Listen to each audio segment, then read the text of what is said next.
Electricity जो chapter है आपका साइंस में, उसमें आपको मैं बताने जा रहा हूँ कि इंपॉर्टेंट टॉपिक्स और उससे रिलेटेड क्वेश्चंस क्या क्या पूछे जा सकते हैं। जो मैक्सिमम टाइम पूछे गए क्वेश्चंस हैं वो क्या है, इलेक्ट्रिक चार्जेस एंड करंट से क्वेश्चन पूछते हैं आपको इलेक्ट्रिसिटी में, और ओम्स लॉ में वीआई ग्राफ जो है वो सबसे इम्पोर्टेंट है, आपको इसको अच्छे से देख लीजिएगा। उसके बाद क्या है, कॉम्बिनेशन ऑफ द रजिस्टर्स, मतलब पैरेलल में और सीरीज में जो रजिस्टर्स होंगे उनका रेजिस्टेंस पूछता है आपको, इससे क्वेश्चंस पूछते हैं। अब आइए पहले ओम्स लॉ क्या होता है, ओम्स लॉ में क्या क्या पूछेगा, तो आप ध्यान दीजिएगा कि इसमें ग्राफ बेस्ड क्वेश्चन पूछ देगा। ठीक, उसके बाद आएंगे कि सर्किट बेस्ड क्वेश्चन पूछता है ओम्स लॉ में, जैसे टोटल रेजिस्टेंस सीरीज और पैरेलल के, कि करंट क्या होता है वो पूछ देगा आपको। फिर आगे आप बढ़ेंगे तो हमने इस पे आपको क्वेश्चन से दिया हुआ है कि current of 10 ampere flow through a conductor of 2 minutes. 2 minutes के लिए अगर करंट जो है 10 एम्पियर का current through a conductor flow हो रहा है, तो उसको calculate the amount of charges passed through a any area of cross section of the conductor. Conductor के किसी भी एरिया में, क्रॉस सेक्शन एरिया में कितना जो है चार्ज वो पास्ड होगा। ठीक, क्या पास होगा, चार्ज्ड। तो अब इसके लिए आपको फार्मूला होता है, याद रखिएगा क्या होता है फार्मूला, कि I इक्वल टू जो दिया है पहले लिख लीजिए, I equal to 10 ampere, time जो दिया हो 2 मिनट्स में दिया है, तो मिनट को पहले सेकंड में चेंज कर लीजिएगा, क्योंकि जो ठीक क्या पास होगा, चार्ज्ड। तो अब इसके लिए आपको फार्मूला होता है, याद रखिएगा क्या होता है फार्मूला, कि I इक्वल टू जो दिया है पहले लिख लीजिए, I equal to 10 ampere, time जो दिया हो 2 मिनट्स में दिया है, तो मिनट को पहले सेकंड में चेंज कर लीजिएगा, क्योंकि जो यूनिट होती है चार्ज की वो एम्पियर पर सेकंड होती है, कूलाम होती है चार्जेस की, तो आपको टाइम को लेकिन सेकंड में यूज करते हैं। तो I इक्वल टू, हमारा फार्मूला क्या होता है, I equal to Q upon T. I equal to Q upon T, तो हमें क्यू फाइंड करना है, इसलिए टी को उधर भेज देंगे, तो Q equal to I into T, और फिर हम वैल्यू पुट कर लेंगे। I की वैल्यू कितना है, करंट कितना है 10 एम्पियर, और टाइम कितना 120 सेकेंड, तो Q इक्वल टू क्या आ जाएगा 1200 कूलाम। क्या हमारा चार्जेस आ गया कितना, 1200 कूलाम।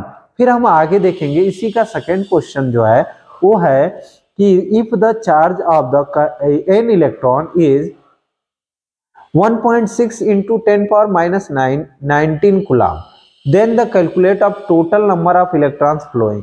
अब कह रहा है कि यदि चार्ज दिया हुआ है एक इलेक्ट्रॉन का, कितने का, आप याद रखिएगा एक इलेक्ट्रॉन का चार्जेस जो है वो दिया हुआ है, और कैलकुलेट करना है कि उसमें टोटल नंबर ऑफ इलेक्ट्रॉन्स कितने फ्लो होंगे कितने नहीं।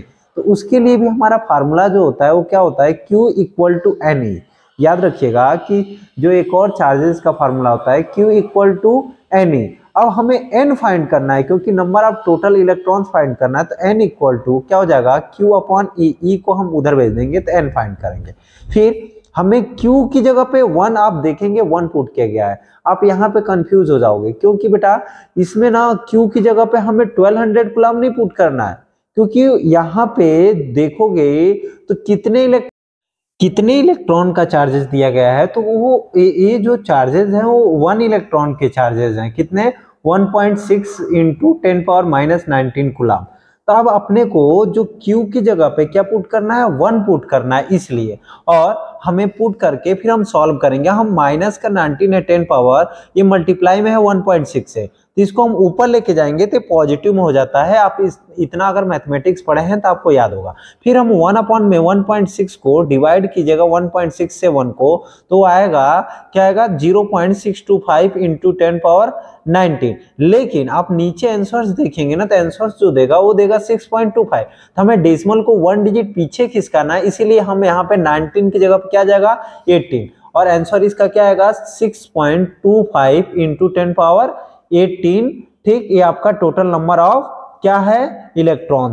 नेक्स्ट क्वेश्चन आप देखेंगे तो नेक्स्ट क्वेश्चन जो है वो क्या है, क्या student plot V I graph plot कर रहा है for 3 samples of the nichrome wire के रजिस्टर्स का 3 सैंपल्स है, उसका वी आई ग्राफ ड्रॉप किया है R1 R2 R3। Choose from the following statement that hold true for this graph. इस ग्राफ से आपको बताना है, ऑप्शन 4 दिए गए हैं कि कौन सा स्टेटमेंट इसका सही है, कौन सा गलत है। तो आपको VI ग्राफ होना चाहिए। यहाँ पे आप ध्यान रखिएगा कि I और V ग्राफ दिया हुआ है, ना कि VI ग्राफ दिया हुआ है। अगर VI ग्राफ होता तो जिसका स्लोप जितना ज्यादा होता है उसका रेजिस्टेंस उतना ज्यादा होगा, लेकिन अब यहाँ पे जस्ट उल्टा कर दिया है, IV ग्राफ दिया हुआ है। आप ध्यान रखिएगा इस चीज को कि अगर इधर V होता, I की जगह पे V होता तो VI ग्राफ होता, लेकिन यहाँ पे क्या किया हुआ है, जस्ट उल्टा कर दिया है। तो अगर वो चीजें अगर होती है तो हमारा उसके लिए डायरेक्ट होता है कि slope equal to V upon I, मतलब V upon I equal to R, मतलब रेजिस्टेंस किसका ज्यादा होगा, जिसका स्लोप ज्यादा होगा। लेकिन यहाँ पे ग्राफ ही कोई उल्टा कर दिया है, तो आप ध्यान रखिएगा जिसका स्लोप कम होगा उसका रेजिस्टेंस ज्यादा होगा। अब इसीलिए R2 देखिएगा तो R2 का स्लोप कम है, इसीलिए इसका रेजिस्टेंस ज्यादा होगा। और उससे स्लोप जो है, अब ध्यान रखिएगा कि उससे ज्यादा किसका होगा, ठीक उससे, तो R1 का उसके बाद क्या आ जाएगा R1, फिर क्या आएगा R3। R3 का स्लोप सबसे ज्यादा था, इसीलिए हमारा R3 का रेजिस्टेंस सबसे कम होगा। R1 का उससे स्लोप कम था तो इसीलिए उसका रेजिस्टेंस उससे कम, फिर सबसे ज्यादा किसका होगा, R2 का, तो इसीलिए R2 ग्रेटर देन फिर R1 फिर ग्रेटर देन R3। ठीक, ये आपको याद रखना है। और ये हमारा स्टेटमेंट कौन सा सही है, थर्ड वाला। फिर नेक्स्ट क्वेश्चन